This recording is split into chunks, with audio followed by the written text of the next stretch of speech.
সারা দেশে হামের টিকাদান কর্মসূচি শুরু হলেও থামছে না শিশু মৃত্যু। গত ২৪ ঘন্টায় হামের উপসর্গ নিয়ে ১১ জনের মৃত্যু হয়েছে। সব মিলিয়ে উদ্বেগজনক হারে বাড়ছে আক্রান্তের সংখ্যা।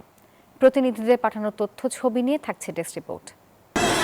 সারা দেশে হাম ও হামের উপসর্গ নিয়ে শিশুর মৃত্যুর সংখ্যা বেড়েই চলছে। গত ২৪ ঘন্টায় রাজশাহী মেডিকেল কলেজ হাসপাতালে চিকিৎসাধীন অবস্থায় এক শিশুর মৃত্যু হয়েছে। চলতি মৌসুমে এই হাসপাতালে এখন পর্যন্ত ৭৮৬ জন চিকিৎসা নিয়েছেন, যার মধ্যে প্রাণ হারিয়েছে ৫৩ জন শিশু। ডায়রিয়া ঠান্ডা লাগছিল, ভাগাবমি হওয়ার পরে এখন হচ্ছে হাম বের হয়েছে। কালকে থেকে হাম বের হয়েছে। একটা বাচ্চা হয়ে যায় কিনা এর জন্য টেনশনে আছে একটু, যে একই ওয়ার্ডে যদিও ভর্তি হবে।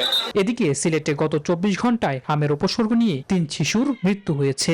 এ নিয়ে সিলেট বিভাগে মৃতের সংখ্যা বেড়ে দাঁড়িয়েছে ৯ জনে।